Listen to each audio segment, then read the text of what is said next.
Lompanga était un projet structurant sur le plan énergétique, mais on découvre aujourd'hui qu'il n'était pas seulement structurant sur le plan énergétique, il est aussi structurant sur le plan archéologique.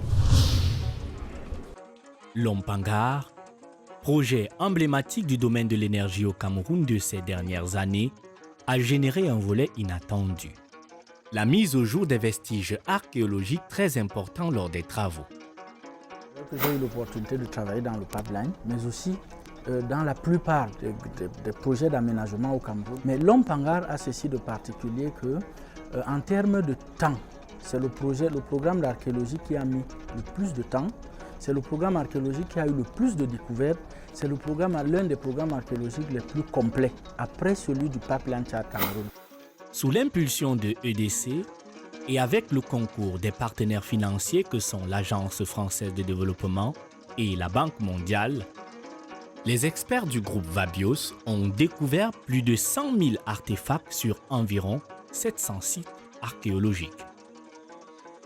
Ces artefacts ont été exposés à l'Institut français du Cameroun pendant 10 jours. Événement très couru, y compris par les médias nationaux et internationaux qui, au cours d'une conférence de presse, ont été édifiés sur ces trésors qui, pour certains, remontent à des centaines de milliers d'années. Conférence de presse animée par M. Adrien Toa, coordinateur du projet Lompangar, M. Gwem, chef de la mission archéologique, et M. Ndo, commissaire de l'exposition. En Afrique au sud du Sahara, il n'y avait aucun pays qui avait développé cette démarche de valorisation de l'archéologie préventive et éventuellement, on peut dire que c'est EDC qui est très avant-gardiste dans ce domaine. On a retrouvé des démarches comme celle-là en Afrique du Nord, en Europe occidentale et dans les Amériques, mais ce sera la première fois qu'on mette en valeur le patrimoine archéologique du Cameroun, qui retrace d'ailleurs si vous voulez, non seulement l'héritage commun qu'on a au Cameroun, mais qu'on retrouve aussi dans toute l'Afrique subsaharienne. Autre grand moment de cette exposition, la conférence débat. Étudiants, journalistes, enseignants et autres curieux sont venus très nombreux écouter les archéologues leur révéler les 1001 trésors que renferment les sites de Lompangar. C'est-à-dire qu'on a des pièces qui partent de 50 siècles, c'est-à-dire 500 000 ans, à ce qu'on va retrouver sur notre ère du 19e siècle, à peu près. Donc, ce que nous avons appris quotidiennement à l'école, de façon classique, c'est que la pipe arrive à la période coloniale. Mais en réalité, la pipe arrive au Cameroun, on la découvre entre le 14e et le 15e siècle. Elles existaient déjà. Donc, ce n'est pas le colon qui nous a montré la pipe. Le vernissage de l'exposition a lieu le 18 septembre à l'Institut français de Yaoundé, devant un parterre constitué de représentants de l'administration, d'invités de choix et de nombreux curieux. Monsieur Moutar Ousmane Mey, le secrétaire général du ministère des Arts et de la Culture, procède à la coupure du ruban symbolique en présence du directeur général de Electricity Development Corporation et des représentants de l'Agence française de développement. Entre visites guidées, tour d'horizon des objets, l'exposition s'offre comme une balade dans les profondeurs du passé. Au-delà donc de l'aspect principal du projet Lompangar, c'est-à-dire l'aspect énergétique, donc, nous avons mis en exergue un certain nombre de découvertes qui impactent notre histoire, qui impactent notre patrimoine culturel. Et nous avons bien voulu les porter à l'attention du grand public.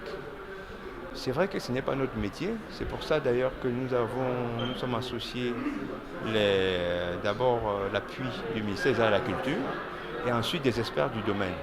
Et donc ce que nous faisons, c'est un rôle de facilitateur pour que les scientifiques qui ont travaillé sur le terrain puissent porter l'information au grand public. Pour le nombreux public venu assister à cet événement inédit, la surprise, le dispute à l'enchantement.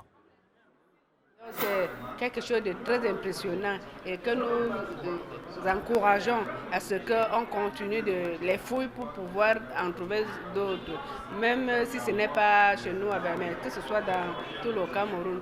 Et je dis merci à EDC de nous avoir fait découvrir cette richesse que nous n'avons pas su qu'on avait chez nous. Lompanga a démontré qu'on pouvait faire les deux, c'est-à-dire réaliser des grands projets tout en protégeant, en préservant le patrimoine archéologique et culturel. C'est également une grande opportunité pour nous archéologues, chaque fois que les projets passent, de suivre le projet et puis de récupérer le maximum qu'on puisse sauvegarder pour pouvoir non seulement replonger les habitants ou alors les Camerounais que nous sommes dans leur culture ancienne et faire revivre même certaines cultures ou alors certaines habitudes qui avaient déjà disparu.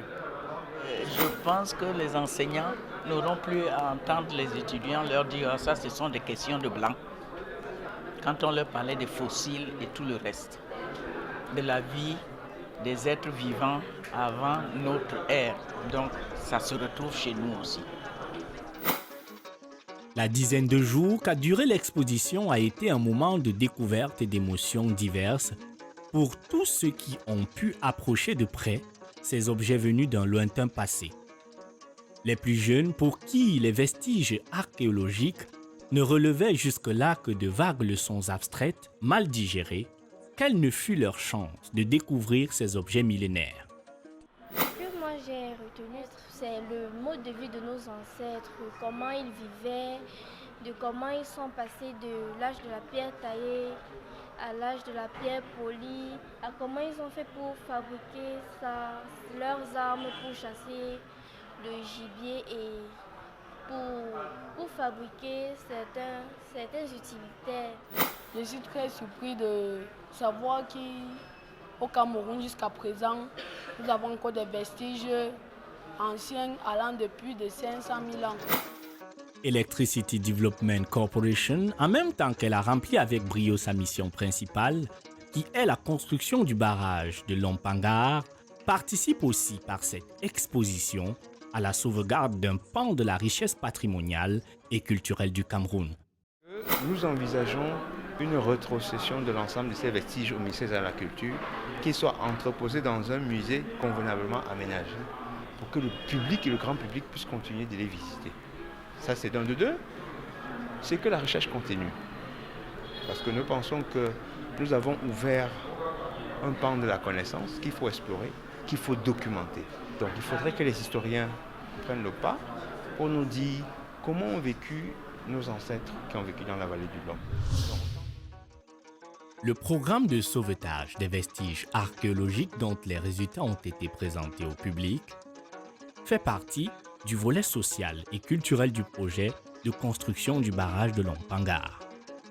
En somme, une expérience unique, un modèle en matière de développement durable.